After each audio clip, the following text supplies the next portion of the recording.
काल से कौन जीता है। मानव जीवन में समय, परिस्थिति और स्थान बड़ी भूमिका अदा करते हैं। कई बार जो कुछ भी घटित होना होता है, उसी के अनुरूप परिस्थितियां बनती चली जाती हैं।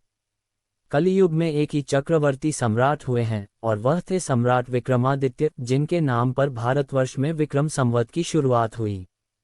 विक्रमादित्य एक बहुत ही पराक्रमी, विद्वान, कुशल प्रजापालक और धर्मनिष्ठ थे।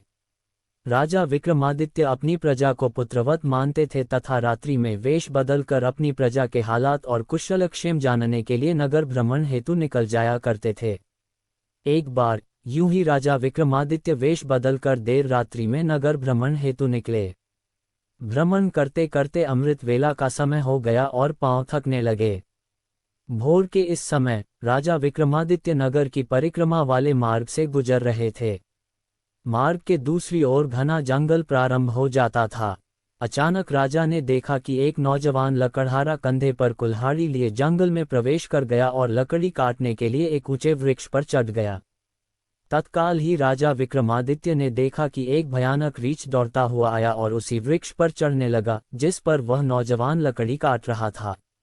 रीछ को वृक्ष पर चढ़ते देखकर राजा को बड़ा अचंभा हुआ, क्योंकि रीछ तो वृक्ष पर कभी नहीं चढ़ सकता। उस नौजवान लकड़हारे ने जब रीछ को अपनी ओर आते देखा तो उसके हाथ पांव फूल गए। भय के कारण उसके हाथ से वृक्ष की टहनी छूट गई और पृथ्वी पर गिरकर उसके प्राण पखेरु उड़ गए। तब रीछ वृक्ष से नीचे उतरा और राजा के देखते ही देखते उसने एक सुंदर लड़की का रूप धारण कर लिया और जंगल के समीप स्थित एक कुएं की जगत मुंडेर पर जाकर बैठ गया। राजा दूर खड़ा कौतूहल से ये सब देख रहा था और सोच रहा था कि यह लड़की बना हुआ रीछ अब क्या करेगा। थोड़ी ही देर में राजा के 2 सिपाही, जो रात्रि गश्त पर थे, उधर आ निकले। इत्तेफाक से दोनों सिपाही सगे भाई थे। छोटे भाई की नज़र जब कुएं की मुंडेर पर बैठी उस सुंदर लड़की पर पड़ी तो बड़े भाई से बोला, देख भाई, कितनी सुंदर लड़की बैठी है। मेरा मन कर रहा है कि मैं इससे विवाह कर लूं।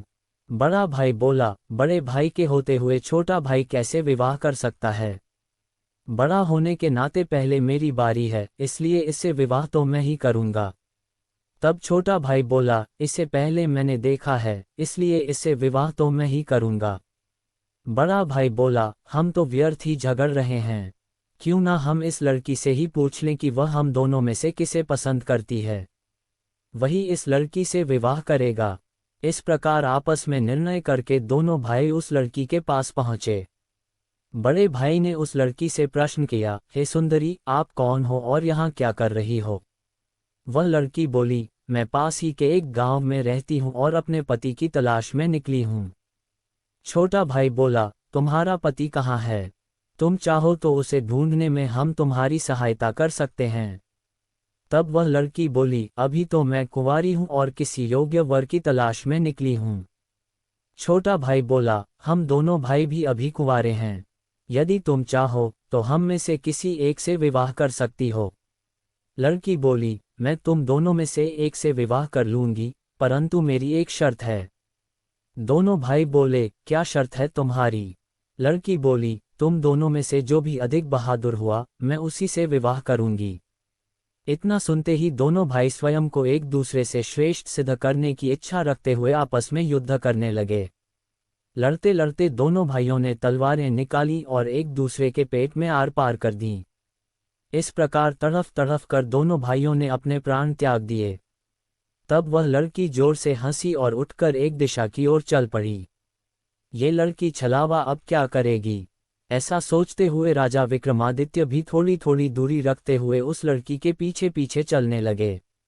अब तक सूर्य भगवान भी पूर्ण रूप से उदय हो चुके थे, परंतु सम्राट विक्रमादित्य एक रीछ के वृक्ष पर चढ़ने और फिर एक सुंदर लड़की का रूप बदलने की विचित्र घटना अपनी आंखों से देखकर अपनी सुध बुध खो बैठे थे। उन्हें अपनी भूख, प्यास व राजपाट के विषय में कुछ भी ध्यान न रहा। ध्यान रहा तो केवल उस रहस्यमयी सुंदर लड़की के विषय में जानने की जिज्ञासा। वह सुंदर लड़की का सावधानीपूर्वक दूरी बनाकर पीछा करते हुए लगभग 200 कदम आगे चलने के बाद राजा विक्रमादित्य के विस्मय की सीमा न रही, क्योंकि राजा विक्रमादित्य के देखते ही देखते एकाएक वही सुंदर लड़की अब एक लड़की नहीं रही थी, अपितु एक जहरीले नाग का रूप धारण कर चुकी थी। वह जहरीला नाग अब बड़ी तेजी से आगे बढ़ने लगा। कुछ दूर आगे चलकर एक नदी बह रही थी। वह भयानक जहरीला नाग नदी किनारे पहुंचकर कुछ क्षण रुका और राजा के देखते ही देखते नदी में कूद गया। नदी के बीचों बीच एक नाव चल रही थी जिसमें 20-25 लोग सवार थे। वह जहरीला नाग उस नाव की तरफ बढ़ने लगा। सम्राट विक्रमादित्य किनारे पर खड़े ये सब कुछ देख रहे थे। देखते ही देखते वह जहरीला नाग उस नाव में कूद गया। नाग पर नजर पड़ते ही नाव में भगदड़ मच गई और अपनी जान बचाने के लिए लोग नाव से पानी में कूद पड़े।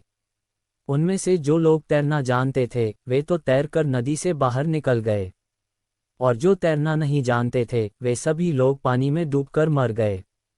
थोड़ी देर के बाद वह नाग नदी से बाहर निकला और नदी के किनारे किनारे आगे बढ़ने लगा। राजा विक्रमादित्य उसके पीछे पीछे चलने लगे। कुछ दूर जाकर राजा विक्रमादित्य को एक बार फिर आश्चर्यचकित होना पड़ा, क्योंकि उस नाग ने एक बार फिर अपना रूप बदला। अब वह एक वृद्ध ब्राह्मण के रूप में था। राजा विक्रमादित्य ने सोचा कि इस बलशाली रहस्यमय प्राणी के विषय में जानकारी लेने का अब उचित अवसर है, क्योंकि इस समय ये बल एक वृद्ध ब्राह्मण के रूप में है। अब मैं इससे इसके बारे में सुगमता से पूछ सकता हूँ। ये सोचकर राजा विक्रमादित्य शीघ्रता से उस रहस्यमय ब्राह्मण की ओर बढ़ने लगे। राजा विक्रमादित्य उस रहस्यमय बल का पीछा कर रहे थे। अब राजा विक्रमादित्य तेज तेज कदमों से चलते हुए उस वृद्ध ब्राह्मण के सम्मुख पहुंच गए और उसे हाथ जोड़कर प्रणाम किया। वृद्ध ब्राह्मण ने भी हाथ उठाकर अभिवादन स्वीकार किया। तब राजा विक्रमादित्य ने उससे प्रश्न किया, आप कौन हैं? वह बोला, तुम्हें दिखाई नहीं देता? ब्राह्मण हूँ। राजा बोले, आप असत्य बोल रहे हैं, आप ब्राह्मण तो नहीं हो। वह बोला, तो फिर तुम ही बता दो मैं कौन हूँ। राजा बोले, तुम वह नहीं हो जो नजर आ रहे हो। वह बोला, मैं जो कुछ भी हूँ तुम्हें इससे क्या लेना देना? तुम अपने काम से काम रखो और अपना रास्ता नापो। राजा बोले, मैं सच्चाई जाने बिना आपका पीछा नहीं छोड़ूंगा, आपको सच्चाई बतानी ही पड़ेगी। वह बोला, मैंने तुम्हें बताया तो है कि मैं एक ब्राह्मण हूँ। राजा बोले, आप मुझसे झूठ नहीं बोल सकते। मैं आपका तब से पीछा कर रहा हूं जब आप रीछ बने हुए थे। उस समय आपने उस नौजवान लकड़हारे को मारा। फिर आप एक सुंदर लड़की बने और उन दोनों सिपाही भाइयों को एक दूसरे के हाथों मरवा दिया। फिर आपने एक जहरीले नाग का रूप धारण करके नदी में छलांग लगा दी और नदी पार कर रही नाव में घुस गए। और तुम्हारी दहशत के कारण नाव में सवार यात्रियों में भगदड़ मच गई। नाव पलट गई और आधे यात्री नदी में डूबकर मर गए। अब आपने वृद्ध ब्राह्मण का रूप धारण किया हुआ है। अब सीधी तरह से सच सच बता दो, आप कौन हो? वह बोला, यदि न बताओ तो। ये सुनकर राजा ने अपनी तलवार निकाल ली और बोले, तो फिर मरने के लिए तैयार हो जाओ। तुम जानते नहीं, ये राजा विक्रमादित्य की नगरी है और मैं राजा का वफादार नौकर हूँ। इस धर्मात्मा राजा की नगरी में इतने लोगों की जान लेकर तुम जीवित बचकर नहीं जा सकते। अब मरने से पहले जल्दी से यह बता दो कि तुम कौन हो। राजा विक्रमादित्य की यह धमकी सुनकर वह वृद्ध ब्राह्मण जोर जोर से खिलखिलाकर हंस पड़ा और बोला, मैं जानता हूं कि यह महापीठ विक्रमादित्य की राजधानी है और मैं ये भी जानता हूं कि तुम ही विश्व प्रसिद्ध सम्राट विक्रमादित्य हो। फिर भी एक बात जान लो कि तुम मुझे नहीं मार सकते, बल्कि एक दिन ऐसा आएगा कि मैं ही तुम्हें मरने के लिए विवश कर दूंगा। उसके ये बोल सुनकर राजा विक्रमादित्य सोचने लगे कि जिसने इस वेश में भी मुझे पहचान लिया वह कोई छोटी मोटी हस्ती तो हो नहीं सकती। तो राजा थोड़े विनम्र होकर बोले, अब आपने मुझे पहचान ही लिया है तो कृपया आप बताएं कि आप वास्तव में कौन हो। तब वह ब्राह्मण बोला, किसी ने सत्य ही कहा है कि संसार में 4 प्रकार के हट प्रसिद्ध हैं, राजहट, बालहट, त्रियाहट और योगहट। तुम राजा हो, राजहट पर अड़े हो। बिना मेरी सच्चाई जाने तुम मानोगे नहीं, इसलिए मुझे बताना ही पड़ेगा कि मैं कौन हूँ। आता राजन, अब ध्यान लगाकर सुनो कि मैं कौन हूँ और तुम्हारी राजधानी में क्यों आया हूँ। तब उस वृद्ध ब्राह्मण ने बताना शुरू किया, हे राजन, मैं तुम्हें बताता हूँ कि मैं कौन हूँ। जो भी मैं बताऊंगा एक एक शब्द ध्यान लगाकर सुनना। मेरा नाम काल है। तुम जानते हो कि इस संसार में जितने भी प्राणी जन्म लेते हैं उनकी मृत्यु निश्चित है, इसलिए इस भूमि को मृत्युलोक भी कहा जाता है। जब प्राणी माता के गर्भ में आता है तो उसके पूर्ण बनने के बाद आत्मा उसमें प्रवेश करती है, अर्थात वह सजीव हो उठता है। उसी समय उसकी मृत्यु का समय, स्थान और परिस्थिति अर्थात मृत्यु किस प्रकार से होगी, ये भी विधाता की ओर से निश्चित कर दिया जाता है। राजन, तुम ये भी जानते हो कि दुनिया के हर प्राणी के जन्म मरण का लेखा जोखा चित्रगुप्त के पास है। जब भी किसी प्राणी की मृत्यु का समय आ जाता है तो वह धर्मराज को सूचित करते हैं। अब क्योंकि सभी प्राणियों की मुक्ति और मृत्यु का विभाग भगवान शिव के पास है, अतः धर्मराज उस प्राणी को मृत्यु प्रदान करने की आज्ञा भगवान शिव से मांगते हैं। जब भगवान शिव आज्ञा दे देते हैं तो धर्मराज मुझे अर्थात काल को आज्ञा देते हैं। तब मैं मृत्युलोक अर्थात पृथ्वी पर आता हूँ। मुझे ये पता होता है कि किस प्राणी की किस समय, किस स्थान पर और किस परिस्थिति में मृत्यु होगी। मैं उस प्राणी को निश्चित समय पर उसी निश्चित स्थान पर लेकर जाता हूँ जहाँ उसकी मृत्यु लिखी हुई है अथवा निश्चित है, और जिस प्रकार से उसकी मृत्यु लिखी गई है मैं उस स्थान पर वैसी ही परिस्थितियाँ अथवा हालात बना देता हूँ। उस लकड़हारे को मैंने नहीं मारा।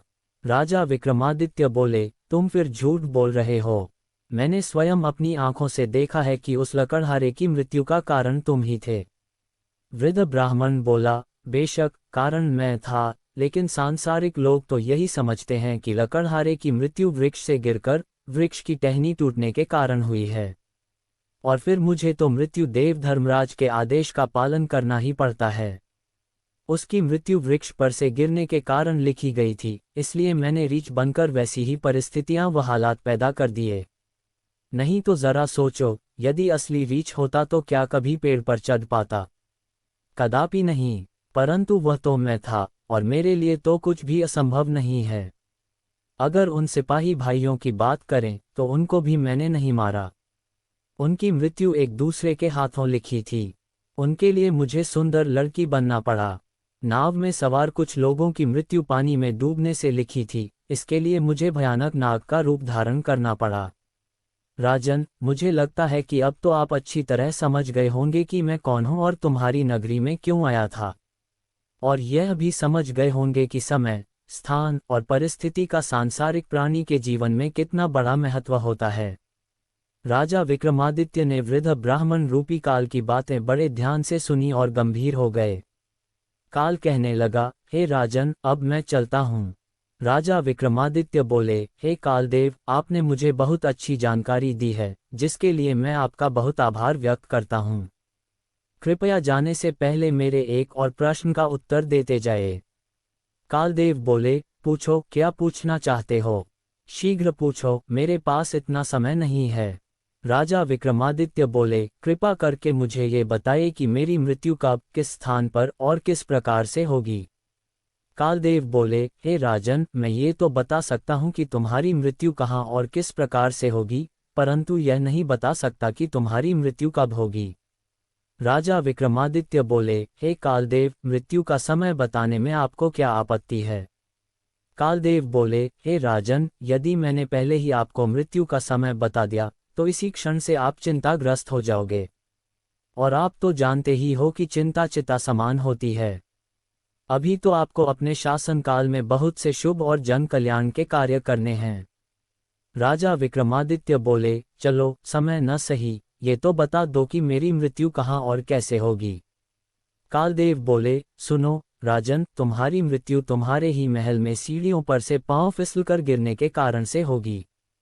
इतनी बात सम्राट विक्रमादित्य को बताकर वृद्ध ब्राह्मण रूपी काल शीघ्रता से एक दिशा की ओर चल पड़े और कुछ दूर जाकर विलुप्त हो गए।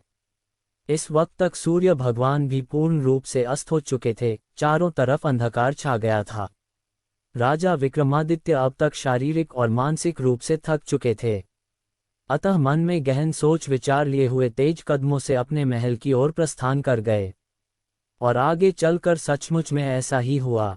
राजा विक्रमादित्य की मृत्यु अपने महल की सीढ़ियों से फिसलकर गिरने से ही हुई थी, और इस कथन की पुष्टि इतिहासकारों ने भी की है। अगर वीडियो पसंद आई तो हमारे चैनल को सब्सक्राइब करें और कमेंट में जय श्री राधे कृष्ण लिखना ना भूलें। मिलते हैं जल्द एक नए वीडियो के साथ, तब तक के लिए खुश रहे, स्वस्थ रहे और अपने माता पिता का ख्याल रखे। राधे राधे।